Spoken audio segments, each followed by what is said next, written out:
कोई संभावना नहीं रही। और कहते हैं जब किसी भगवदी का संग उस जीव को हो तो मानो किसी किसान ने उस भूमि को खरीद लिया, जिस भूमि की ओर लोग दृष्टि भी नहीं करते थे कि ये भूमि तो कुछ काम की नहीं है, उपजाऊ है ही नहीं, इसमें कौन अपना पैसा बगाड़े, कौन इसमें इन्वेस्ट करे। लेकिन जब ठाकुर जी उस जीव पे अनुग्रह करने का विचार करें और उस जीव को जब भगवती का संग हो तो मानो उस बंजर जमीन के ऊपर विश्वास करके किसी किसान ने वो जगह मोल ले ली। अब कहते हैं भगवती का संग हुआ, यानी किसान ने भूमि मोल ली। बाद में भगवती भगवत वार्ता सुना सुना के, भगवत गुणगान सुना सुना के उस जीव के हृदय में प्रभु के प्रति विश्वास जगावें। और जब प्रभु के प्रति विश्वास जागे तो मानो जो बंजर जगह किसान ने मोल ली थी, उनके कंकर पत्थर सब कांटे सब उसने निकाल निकाल के बाहर फेंक दिए और जगह को शुद्ध किया।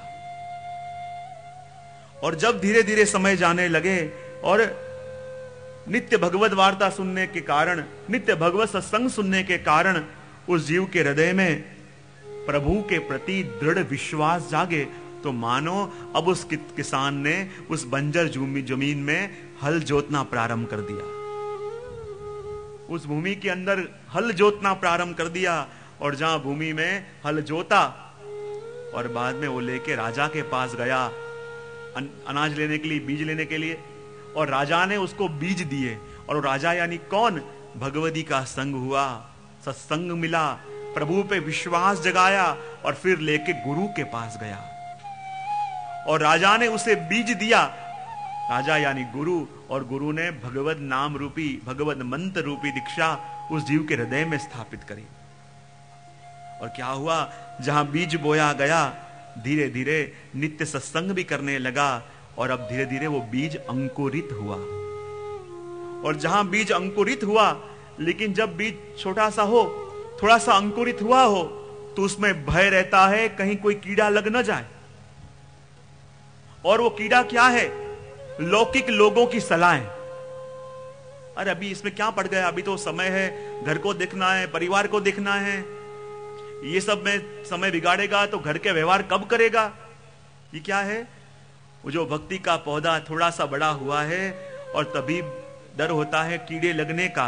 और कीड़े लगना यानी लौकिक लोगों की लौकिक सलाहें। यदि उन सलाहों को अपन ने स्वीकार कर लिया तो मानो जो बीज अंकुरित हुआ था उसमें कीड़ा लग गया और पूरी फसल बेकार हो गई। लेकिन कीड़े से जहां रक्षा हो गई, उसके बाद क्या होता है? पौधा थोड़ा सा और बड़ा हुआ, और थोड़ा सा पौधा और बड़ा हो तो डर लगता है आंधियों का। जोर से आंधी चले तो छोटे छोटे पौधे उखड़ उखड़ के गिरने लगे। तो कहते हैं जब भक्ति का पौधा भी थोड़ा सा बड़ा होने लगे तो आंधी यानी क्या? लोगों की प्रशंसा। आप तो बड़े भगवती हो गए, अरे आप तो बहुत बड़े ऊंचे भगवती हो। और इसके अंदर जो जीव फंसा, इसके अंदर लोगों की बातों को यदि जीव ने सत्य मान लिया, प्रभु की कृपा देखने के बजाय अपनी योग्यता महसूस करने लगा, तो इस आंधी के अंदर बड़े बड़े भक्त भी बच नहीं पाए, इस आंधी के अंदर बड़े बड़े योद्धा भी बच नहीं पाए। क्योंकि प्रभु देखना चाहते हैं, ये मेरा नाम तो ले रहा है, मेरा गुणगान तो कर रहा है, पर मुझे प्रसन्न करने के लिए, मेरे गुणगान के लिए, अपने गुणगान के लिए। और जब लौकिक हवा चलने लगे और उससे यदि वो बच न पावे तो भी उसका जीना व्यर्थ हो जाए। लेकिन कहते हैं जब धीरे धीरे पौधा और बड़ा हो जाए और उसमें फल लगे, उसमें बीज लगने लगे, तब डर रहता है किसी पशु का घुसने का, बाड़ा करना पड़े। और जो बाड़ा नहीं किया तो कोई पशु घुस जाएगा और सारे बीजों को खा जाएगा। तो ये पशु कौन है? और बाड़े को खोल देना यानी क्या? किसी आचार्य से किसी ने पूछा, आज लोग इतना इतना भगवत नाम लेते हैं, भगवत गुणगान करते हैं, तो जो फल उनको मिलना चाहिए वो फल मिलता क्यों नहीं? तो उन्होंने यही कहा कि जब खेत को जोतता है, बीज बोता है, छोटा पौधा होता है, उसका संभाल भी रखता है, लेकिन जब उस पौधे में फल लगे और उसी समय वो खेत के बाड़ों को खोल दे, तो क्या वो खेत बच पाएगा? हाँ कि ना तो पढ़ो, नहीं बच पाएगा। क्यों? सारे पशु घुस जाएंगे और पूरे खेत को साफ कर देंगे। तो कहते हैं लोग फसल बोते हैं, लेकिन जैसे ही फल लगे उसके बाड़ों को खोल भी देते हैं। और बाड़ों को खोलना इसका मतलब क्या? कि ठाकुर जी जैसे कृपा करने लगे, उसकी सेवा को स्वीकार करने लगे और धीरे धीरे अनुभव कराने लगे। अनुभव प्रभु करा रहे हैं उस जीव के सुख के लिए, पर उसको प्रभु की कृपा न मान के अपनी वाहवाह के लिए वो पूरे गांव में ढिंडोरा पीटता फिरे। मुझे तो प्रभु ने ऐसा कराया, मुझे तो ऐसा दर्शन दिया। हाँ, गुरु से कहें, किसी भगवती से चर्चा करें, बात ठीक, लेकिन अपनी प्रशंसा लोग करें, मुझे बहुत बड़ा भगवती माने, मुझे बहुत बड़ा भक्त लोग कहें, ऐसा मान के यदि अपन पूरे गांव में उस अनुभव का ढिंडोरा पीटने लगे, उसका मतलब ये कि अभी तो खेत में फल लगा था और अपन ने खेत के बाड़ों को खोल दिया और सारे चार पैर वाले आ गए और पूरा खेत साफ कर दिया। यही होता है अपने संग, यही करते हैं अपन।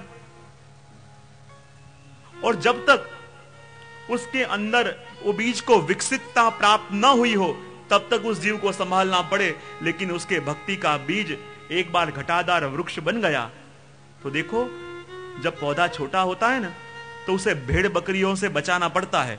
लेकिन वो जब घटादार वृक्ष बन जाए, तो जिस पौधे को उन भेड़ बकरियों से खतरा था, अब उसी वृक्ष की छाया में वो भेड़ बकरी आके अपने आप को बचाते हैं, अपने आप की रक्षा करवाते हैं, उस सूरज के ताप से बचते हैं, क्योंकि अब परिपक्वता आ गई, अब दृढ़ता आ गई, अब लोग उसका आश्रय करने आए।